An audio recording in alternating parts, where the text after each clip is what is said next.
Hello and welcome to episode number 34 of the Joe Cannon Health Podcast.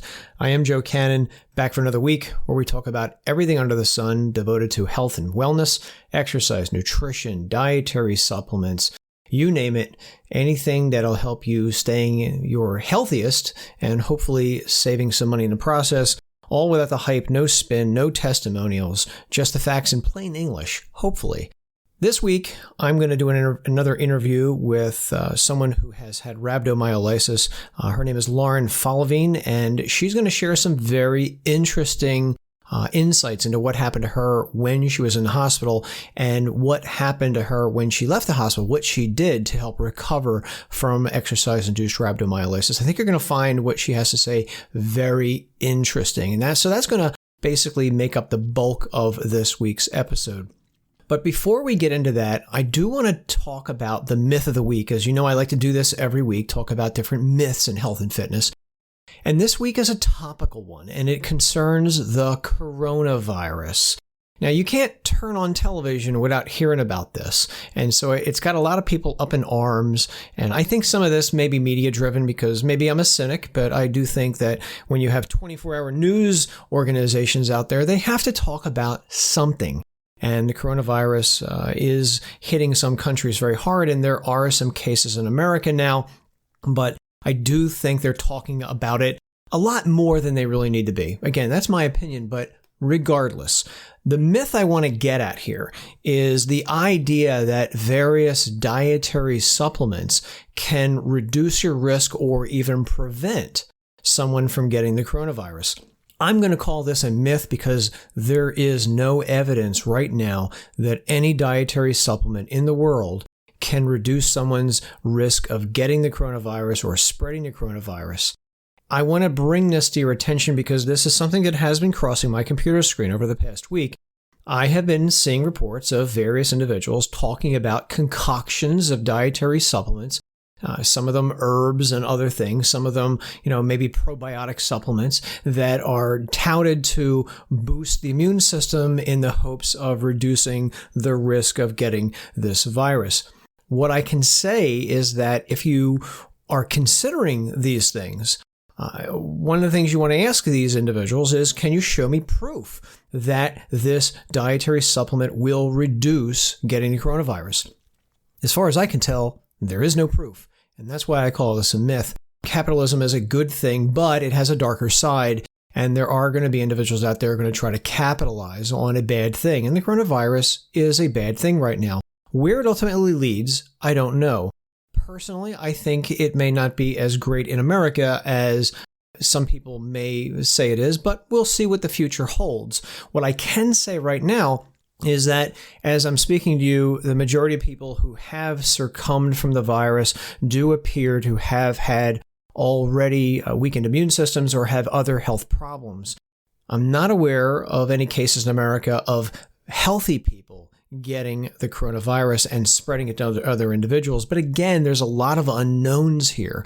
One of the things that we are just starting to learn, for instance, is that there are people who get the coronavirus and don't show any symptoms. So it is possible that some people may have it but never even know they have it.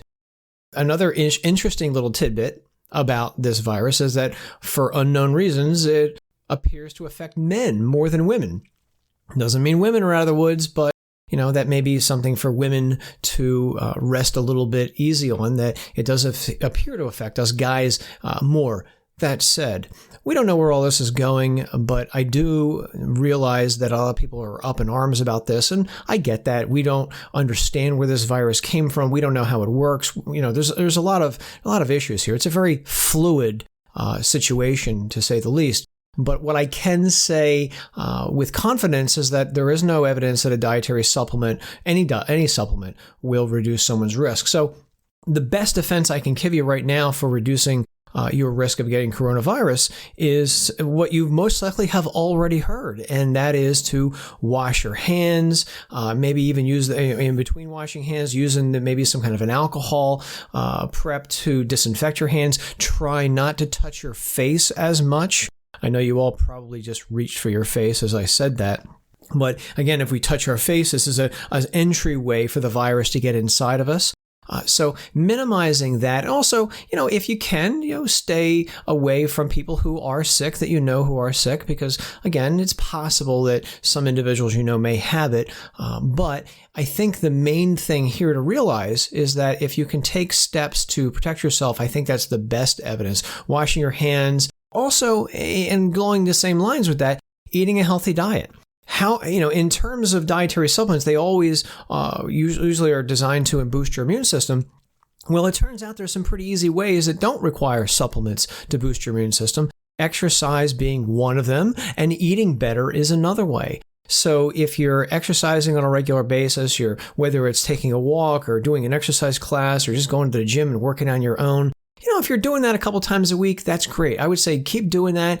An abundance of research shows, over 100 years worth of research, as a matter of fact, shows that exercise strengthens the immune system, makes it stronger. So again, if you're getting to the gym a few days a week and you're working out for half an hour a day, your immune system is doing pretty well. Again, if you're handling the equipment in the gym, I would wash your hands before you leave the gym. I always do that myself.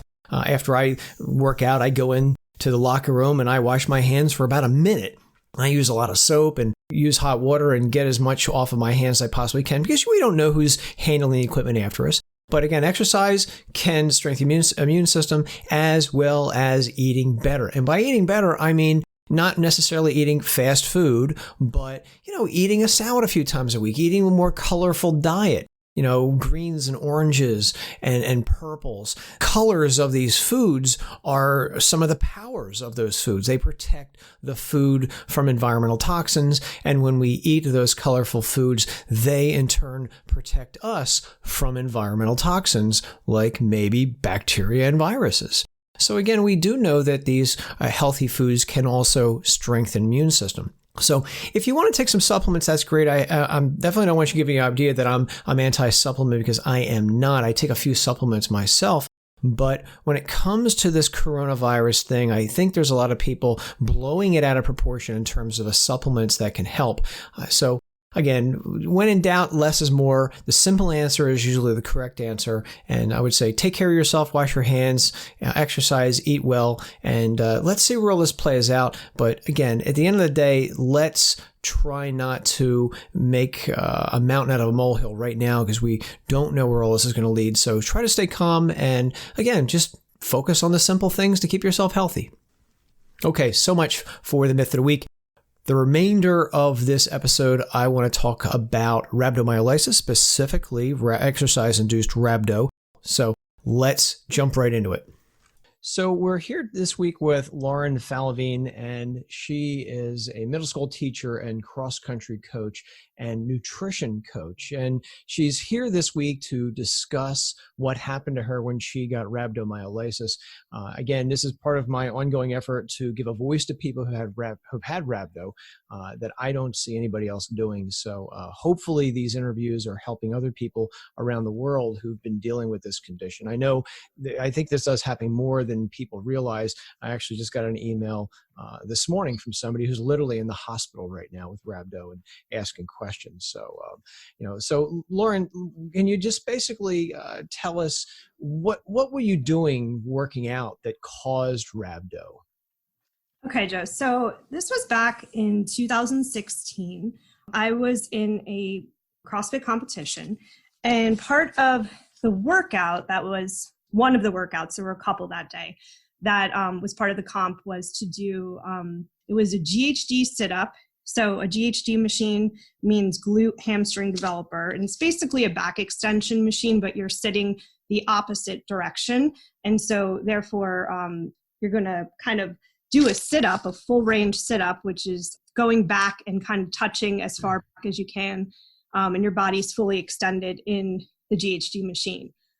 So this workout had GHDs and it had wall balls in it. And I was partnered up with my male partner, Ralph, and basically we kind of decided, since I'm small, I'm only about 5 feet tall, that I would do the majority of the GHDs and he would take care of the wall balls. So we kind of used that strategy. And it ended up that I did about, I would say, around 70 GHDs. And I really think that was what kind of caused me to develop the Rhabdo, because there was a couple other workouts that day, but they weren't, as ab-centric as that was. And that was kind of where it all began. I've heard of other people getting issues from the GHD SIPs. There was a bodybuilder last year, if I remember correctly. Yes. Dana Lynn Bailey. That was her name. Yes. Yeah. Dana Lynn Bailey. Wow. Pretty scary stuff. When you were doing these workouts and Rhabdo set in, how long did it take for the symptoms to affect you and you noticed that something was not right? Okay, so the competition was about like a full, say, morning to afternoon. And, after that competition, I felt fine. Just the normal feelings you would feel after you did like a half day of pretty intense work. I was hydrating, and went home, ate well, ate during the comp even. Monday felt pretty good. And then Tuesday was when the DOM set in pretty bad. Like I could not even sit up straight out of bed. I had to kind of roll out of bed on my forearm. And that's when I started to kind of notice that something was up. So then Wednesday was when I really discovered that, there's definitely some sort of issue going on. My stomach kind of blew up with fluids and looked like I was pregnant. So I was very concerned then. And then the fluid kind of was hanging out. And then I started to get this like overall body feeling like racy. And I know it was probably a little bit of anxiety of like, what the heck's going on with my body? But, now that I know more about Rhabdo, I think it was because my CPK levels were so high that it was causing my heart to get a little out of control. And I did not have any of the normal dark urine or any of that. Like my urine was perfectly clear. Other than the extension of my belly, I really didn't have many other symptoms. And the other odd thing was some people say that Rhabdo, like when they have it, is very painful. And once that Tuesday passed and Wednesday came, my DOMs had like gone away totally. So I had no pain in my abdomen at all, just the fluid that was there. That's really interesting, and I'm glad you mentioned your urine did not change color. That's such a common misconception on the internet. I literally ran into somebody last week who was telling me about, I don't know, somebody out there on the internet who was trying to describe Rhabdo, and he was putting so much emphasis on the dark colored urine, and I just said, it's such a giant myth, and I try to bust that whenever I can. You just literally just proved my point. Not everybody with Rhabdo has that symptom, which means, urine color should not be a litmus test. And for those people who don't take it seriously, one of the things I always like to point out to people is if their urine does change color, it does mean they've lost some muscle. About 3.5 ounces of muscle it takes to see a visible change in the color of your urine. So it's quite good that even though you had Rhabdo, you didn't see that symptom. So whatever muscle loss you had was less than 3.5 ounces, generally speaking. But you also didn't have any muscle pain after the delayed muscle soreness, did you? Interesting. No, I felt, like I said, I felt a little racy and kind of I knew something was off and my abdomen was very extended. So then it was like probably around Wednesday evening, I was like starting to really think about, I think I should probably head to the ER. So I went to work the next day, Thursday, that would have been.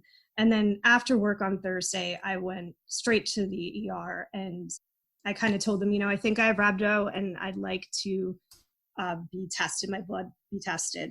And the ER doctor, unfortunately, at the time was like, oh, you do not have Rhabdo. Your urine's clear. I mean, it is, yeah, it's clear. So, she was thinking the classic, as we just said, the dark urine. And I was like, I'm telling you, I really think I had this. I know the work I did that could have caused this. And I tried to explain, the exercises and stuff to her, and how I felt.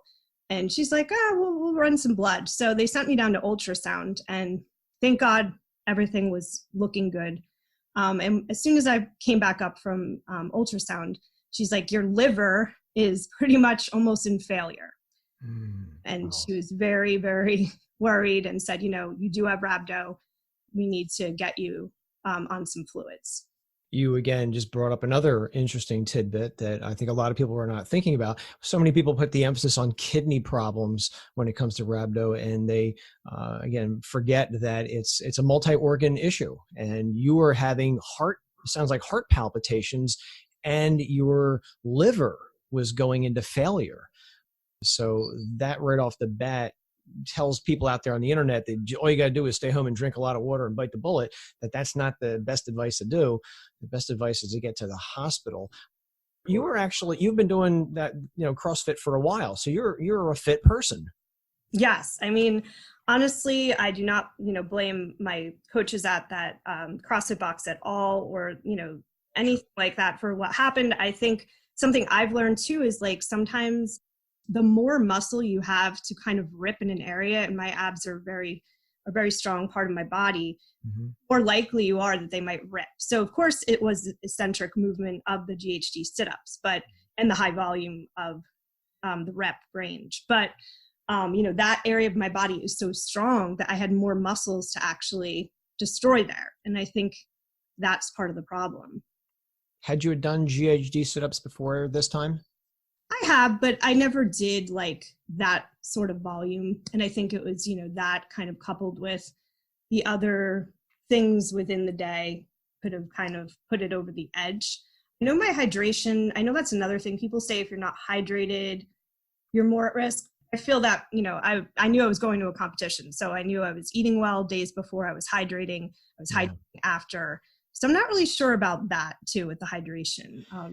Yeah, it's another thing that people out there talk about. Again, they put a lot of emphasis on the kidneys and keeping the kidneys hydrated to prevent kidney failure. But as I like to tell people that water does not stop muscle fiber destruction, which is what Rhabdo is. So again, it gets back to it's a systemic issue, and water only addresses part of that. So the good news is your kidneys were okay. The not so good news was that some other organs were not.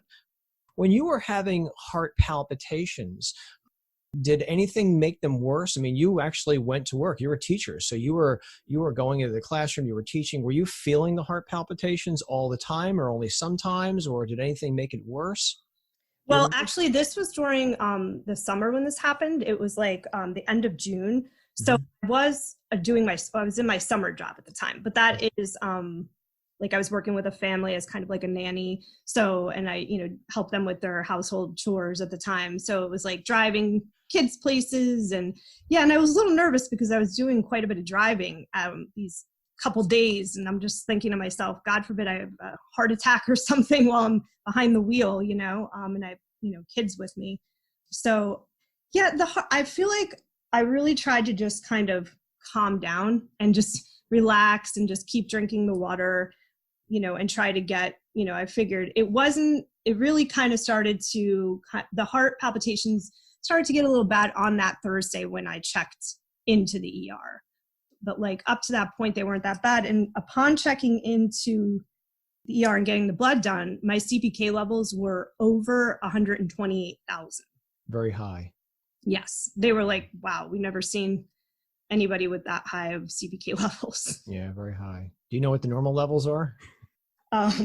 Very, very low. In the 70s or 60s. Yeah, about 100 or so is normal. So yeah, you were very high, to say the least. It was some of the highest I've heard. Wow. And it's amazing with that levels that high, you were not in pain. I have spoken over the years to people whose levels were not as high as yours, and they did have really bad muscle pain. I don't know if you've heard previously, I did an interview with another woman, a very fit woman, and she's a personal trainer, and she described Rhabdo as your muscles going through a meat grinder and your bones are breaking. That's the most descriptive way I've ever heard of anybody talking about that pain. I actually use that analogy in seminars I give on Rhabdo to give them an idea. But you didn't have any of that, which is something I really want people to realize. It is symptoms can vary from person to person. Yeah, and even with the high, how my liver was impacted, I didn't have like any kind of jaundice. My eyes weren't yellow or my skin didn't look strange. Like even when I was checked into my hospital room and I got on my, drip, the nurses were like, wow, you look really good for someone who's going through what you're going through right now. Wow. And when you were in the hospital, again, the doctors originally didn't think you had Rhabdo. Did they say came back? Did they say, hey, we're sorry, we made a boo-boo, or how did they react when they realized you were right? I think they kind of felt like they have not seen many cases of this. So like they hadn't had many encounters with people that are coming and saying, hey, I think I have this. Like I think at that time they said they had only maybe seen exercise related, maybe like 2 cases. Mm-hmm. And this was 2016. So I do think it's on the rise. Doctors I know are talking about this now. I know there's seminars going on about it. So, I got to think that anybody's, checking into the hospital these days, they're going to be more in tune with what's happening. And you went to a very good hospital. I've heard good things about that hospital. So it is, it is what it is. I got to think that they're better on the lookout for what the symptoms might be these days than they were, back in 2016. When you were in the hospital, what ultimately did they do for you or to you? Well, I didn't really have many restrictions as far as like diet. I eat very healthy anyway. So like I was ordering kind of, chicken and broccoli and things like that. So I didn't have any like dietary restrictions. I could eat as normal. They were very happy that I wasn't in pain because they really did not want to give me any sort of, Advil or anything like that could ultimately hurt my liver more because it was in such a state of distress. So that was good. So I wasn't really on any medication besides the liquid IV drip. That was about it. They let me get up and walk around with my IV bag because I was going a little stir crazy. And I was in the hospital for 5 days. So I checked in on the 30th of June, and then I didn't end up leaving till July 4th. Wow. Yeah. And upon checkout, I did have my CPK levels were still extremely high. They were 5,450. And my liver levels, my AST was 288 and my ALT was 152. So everything was still pretty high. And basically what I had to do was follow up with my primary care physician. So I was released on the 4th of July. So on the July 6th, I had a blood lab done. July 7th, I followed up with my doctor. Like we had an appointment. And then I continued to get labs all the way up till July 20th. And that's when they were finally happy. So it took till July 20th for me to be totally in a normal range from June 30th. When you went to your primary care doctor, what did she or he think about all this? Well, first I met with the nutritionist at the practice, and she just talked to me about watching my protein levels. Like, I do tend to eat lower carb, higher protein because that's just the way I've been eating for years. So she just wanted to pay attention to the fact that I know for right now, I should cut my protein way back so my liver can, recover properly. And also no supplements. I shouldn't be taking my multivitamins or anything that I would normally take. Nothing. I wasn't allowed to have anything because really the concentration was on getting my liver healthy again.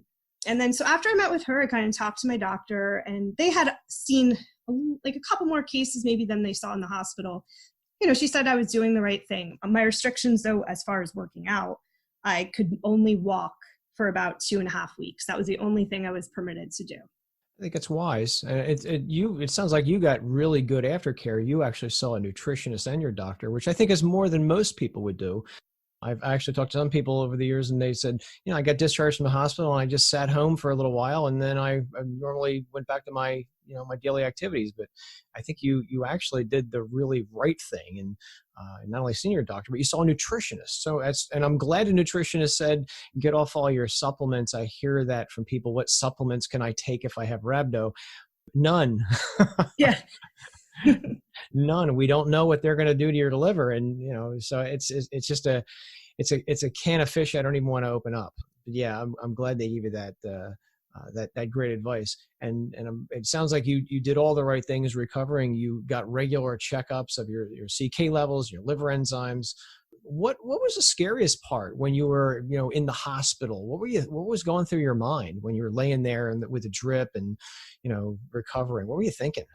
I think the scariest part was honestly my initial check-in, because, I do tend to be a bit of a hypochondriac, and I had, looked online, which sometimes they say is a good or bad thing. And I'm actually glad I did look online because it did kind of point me in the direction of all of my symptoms, and like the doing the GHDs at a high volume would probably line up with having Rhabdo.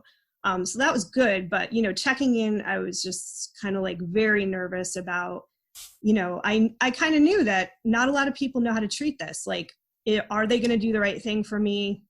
Am I going to get the right care here? How bad is it? So it was a lot of like what's going on with my body, because I'm very in tune with my body and I knew something was not right. Once I came back from ultrasound, I think I felt a lot better, but I was very nervous that my kidneys could have been, I did not even think about my liver, honestly, because, everything's kidneys, kidneys, kidneys. So when, the ultrasound person said, you look fine, like everything looks okay, I was very relieved. And I didn't even care so much that I had mentioned to the ER doctor that, I think I have this, and she kind of poo-pooed it. I kind of knew they would figure it out, with my blood. And then once I came up and they, talked about my plan, my care plan, and just said, I'm going to probably be here for a while, everything else was fine. Like, I was very lucky to not be in pain, because, that would not have been so fun. But, just kind of hanging out. I think it was more just getting stir crazy from being, it was like, summertime, beautiful outside, and I'm sitting in here for 5 days on an IV drip. Yeah. No fun. No fun. Yeah. But I did, at that time is when I did find your book. And, you were one of the only people at that time that I could find anything besides, some people posting about their experiences. Yes. Maybe on Instagram or, Reddit or something like that. Your book, I came across your book and I downloaded it onto my Kindle, and I read away, and it was very interesting to just get some information about what's going on inside my body. I appreciate that. It's it's a book that I thought needed to be written, and I made it very easy to read, and hopefully it came across that, because I've met people in the hospital and they're in pain, and the last thing they want is something very difficult to understand. So I tried to make it as easy as I possibly could. So I'm hopefully that I came across when you were in the hospital, but I'm glad you were able to find me, because I know it's a crowded world out there these days when it comes to rhabdo. A lot of people talking about it, which I'm glad to. I'm glad to hear that I'm not the only voice out there. When you were discharged from the hospital, did they give you any instructions on what to do? Well, they just basically told me to keep drinking water, smart water or any type of electrolyte water, and just, take it easy. It's interesting because the day after I was discharged, so I was discharged on the 4th, on July 5th, I had an appointment with my financial planner. So I was like, okay, this guy's coming over. And I didn't really want to move the appointment, so I kept it. And I remember I was vacuuming for the appointment for him to come over. And I got so winded and tired. And I really I've never felt like that before, just from vacuuming. So that to me was like, okay, like this was a huge hit on your body. Like, you need to dial it back. Like, you can't just jump back into all of the normal things you would even do, because vacuuming the house was taxing to me. Yeah. It's good you mentioned that. And again, you started out as a very fit person, and you were in the hospital again for a long time, but not, you weren't in the hospital for a month or anything like that. And even, the relatively short period of time, you did take a hit in terms of at least your aerobic ability. So it's good that you said that, because a lot of people, again, you mentioned Instagram. I follow the Rhabdo people on Instagram. I follow #Rhabdo, and I see what they put out there, and some of it is just crazy. It's they give you the idea there's no big deal that you got this, and you're definitely living proof that it does take its toll on your body. Yeah, and it definitely made me really rethink the way I'm treating my training and fitness kind of regime nowadays. Like I did go back to CrossFit. I was not intimidated to go back to the gym. I did not go back though, probably about 2 months after my experience. It was probably like maybe the end of August when I started to go back. So I took a lot of time away from that. And what I did was I kind of just was working. I had a strength and conditioning coach at the time. So we kind of just started off slow, where I would do like some sort of warm up in the beginning. And my first workout was actually on the 13th. So it wasn't too far after, I was in the hospital. So it was like July 13th. I did some, stretching, some walking on the treadmill. And then I did like some dumbbell step ups, some sled push and pulls with some weight on the sled. So, kind of stuff like that. I would always start my workouts with some sort of like low cardio, like a walk, and then kind of just starting to build things up slowly. And this went on for quite a while. And then eventually I did go back to CrossFit, and, I'm just mindful of what I do now. Like anything that is high reps of eccentric movements like pull-ups or push-ups or, anything like that, I will not do anymore. I'll just kind of modify things. I will not do GHDs to a full extension. If I do them at all, it would be just to half extension, not going all the way back. But I really don't even get on a GHD machine anymore. I'm fine with doing ab mat sit-ups or anything like that, and it did take a while for me to kind of rebuild that strength. Like I remember probably about 3 weeks after I got hurt, I just hopped on the rig and I tried to do a couple toes to bar, which before would be so easy for me. And I could not get my legs all the way up there. So, slowly building things up, paying attention to how I felt as I was working through different movements was really the most important thing. Yeah, I think it's important as well. You said you worked with a strength and conditioning coach. Was the strength and conditioning coach aware of Rhabdo? Yes. Good. Yes, he was. So he did some reading on his own after, he knew I had this, and we kind of just worked on a plan of what would be good for me to do. And everything he suggested was like awesome, because I definitely felt like I was getting a reasonable workout in, but I was also working on, rebuilding my body, my strength back up. Because, taking a good month almost off from doing the type of training I do does make a big difference in what you're able to do. And I just definitely wanted to make sure I was very careful with my lower abdominal muscles, because I never had an MRI or anything done, but that low, like abdominal area, like those internal oblique area, that's where it kind of feels like the damage was done. Were you getting any blood tests at the same time you were returning back to exercise to see what your CK and your liver enzymes were? At that time I had, so I started working out again on the 13th. So I only had one blood lab on July 20th. So that was kind of after I had about a week into going back to fitness. And on that last blood lab, everything was fine.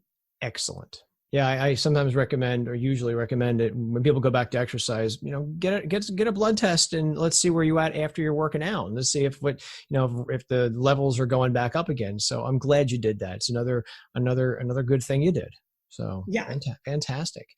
Were you aware of Rhabdo before you got this condition? I definitely was, because I do a lot of reading on my own about, people are talking about as far as fitness. It's quite an interest to me. But, of course, CrossFit, they've been talking about Rhabdo for quite some time. Like, I think back in 2005 was the first time they mentioned it in the CrossFit journal that they write. Mm-hmm. So, they do mention it. And I know it's in all of the coaches' training programs, so like an L1 and up.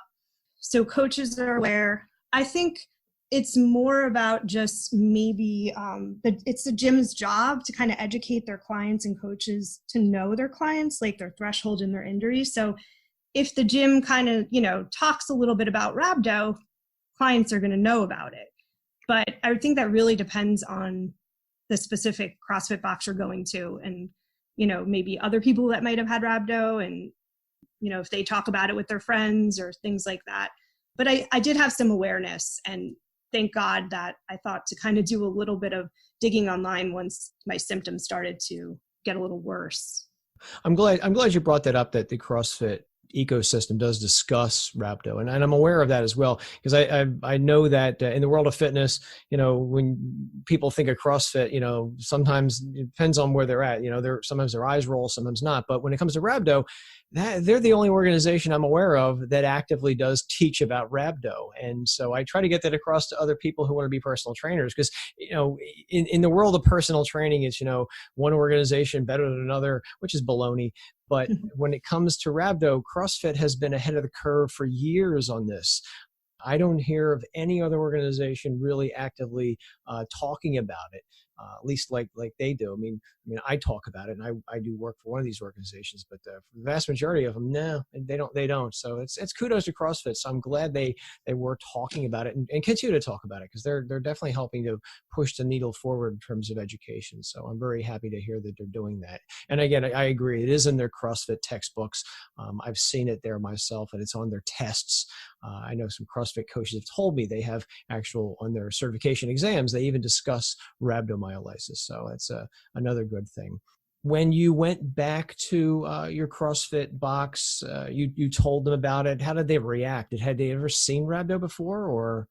Yeah, they have definitely, like, actually I was in contact with them like right around when I got hurt. Like I just told them, what was going on, because of course they would have been like, where's Lauren? She hasn't been here in a while. So Yeah.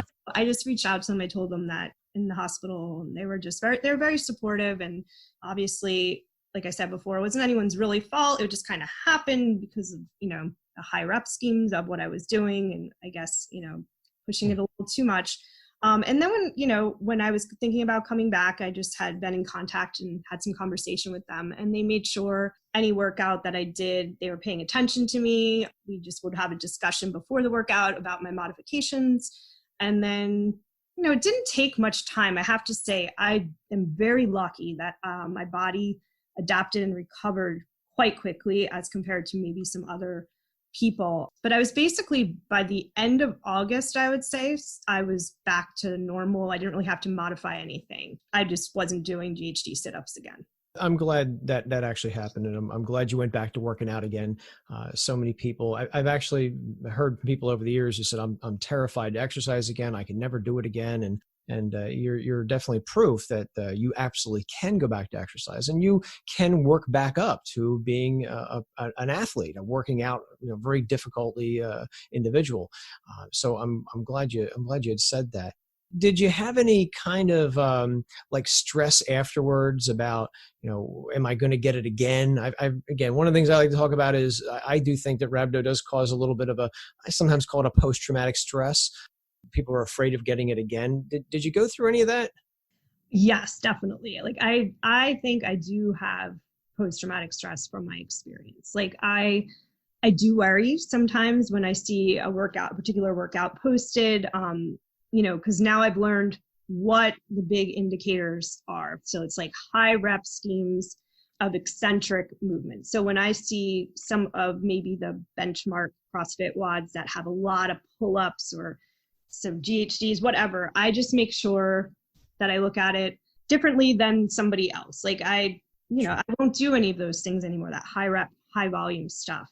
But I do almost feel like I get worried about other people I see doing it. Like if I have friends that are going to do like this workout with over 100 pull-ups, like it'll make me nervous for them that like they're going to get hurt. And I've had a couple times where I'd say like maybe there's been a workout I've done where after I thought, oh my God, what if I'm going to get rhabdo now? Like, should I have done that? Second guess my decisions. But I would say yes, it definitely, because of when I realized how dangerous what had happened to me and how lucky I am that I did not go into renal failure or liver failure, it definitely makes me nervous about some, workout, work like WODs or whatever that I could experience.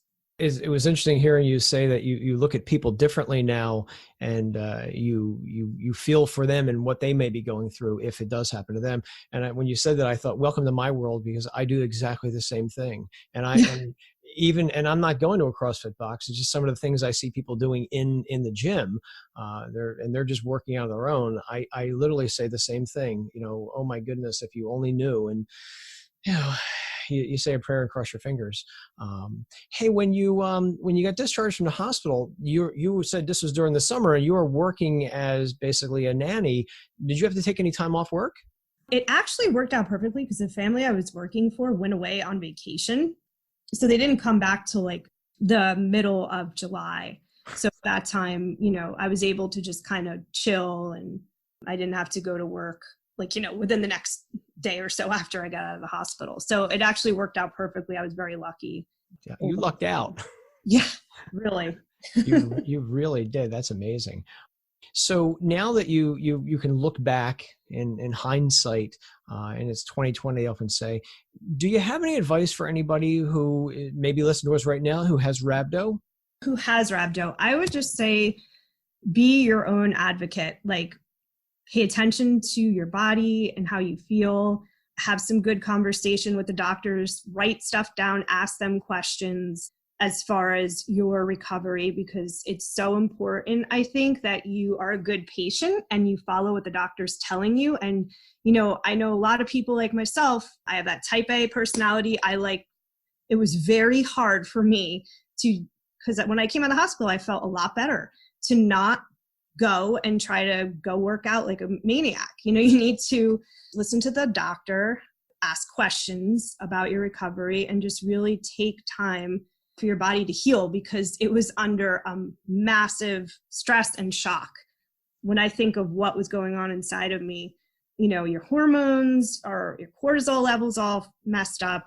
There's a lot of stuff. I noticed for me too, I knew my hormones were messed up and my cortisol levels, because I broke out on my chin, which is the area of your face where if you break out there, you have a lot of hormone things going on inside, horribly, once I was discharged from the hospital. My whole bottom of my chin was all broken out. Kind of not only thinking about, okay, I hurt my abs or my arm, my quad, whatever it may have been. It's also thinking about the other things that were impacted from this, which is your hormone levels and all that kind of stuff. And really just taking it slow, going back to fitness in a way that you can handle, and being okay with your ego. If you can't do the workout as prescribed, that's okay. It's not a bad thing. You will get there eventually, but it's definitely going to take some time to get there. I think that's great advice. You're right. Patience and time. They're our best friends when it comes to rehabbing from Rhabdo.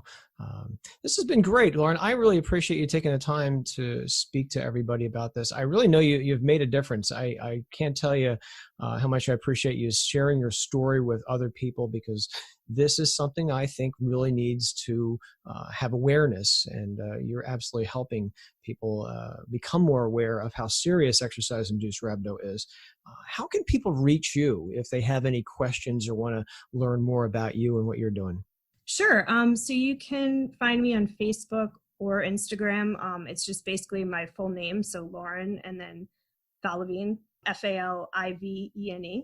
And I would love to help people out. If they have any questions or concerns about Rhabdo, feel free to reach out to me. That's really neat. I appreciate that. And I'm going to link to that in the episode notes so people can click over and get you directly. So that'll make it easier for them. But this has been very enlightening. I can't thank you enough for taking the time out of your Sunday afternoon to spend some time with us and educate people about what happened to you. And hopefully, this is going to, move the needle forward and help reduce the risk of this happening in the future. Yes. Thank you so much, Joe, for letting me, talk about my experience. It's been my pleasure, Lauren. Take care. You too. Bye-bye. I really want to appreciate the fact that Lauren was so open and honest about such a very difficult time in her life. I know that her words are an encouragement to all the other people out there who've gotten Rhabdo. And again, as I've said before, I can talk about the science of Rhabdo all day long. I do think these interviews make a huge difference in the lives of other people, because so many others suffer in silence. So that's one of the reasons that I like to bring people who've had rhabdomyolysis on this. So again, I can't thank her enough.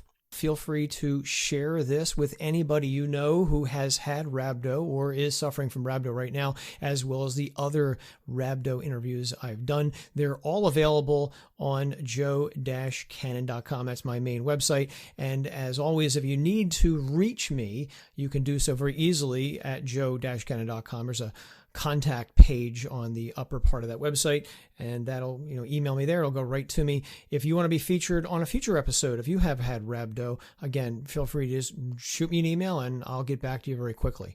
One last thing I want to say before I close this episode out is I really want to thank everybody for sharing my episodes with people. I know that there are people out there who are sharing it on Instagram and Twitter and Facebook and stuff like that, and also word of mouth, talking about it to other people they know. So I can't thank you enough. So it really means a lot to me to know that I am kind of making a difference in the lives of people. Some of you I may not know, and that really makes my day. So again, thank you from the bottom of my heart. It really means a lot to hear that other people are listening and taking some substance of what we talk about each week. And with that, I will, as always, bring this episode to a close with my favorite quote of the week. And this one goes like this: what you get by achieving your goals is not as important as what you become by achieving your goals. Henry David Thoreau. Basically, life's a journey. We're all on it. So let's make the most of it. Until next time, same bad channel. Gang, I am Joe Cannon. Go out, be safe, and where you can, do please try to make a difference.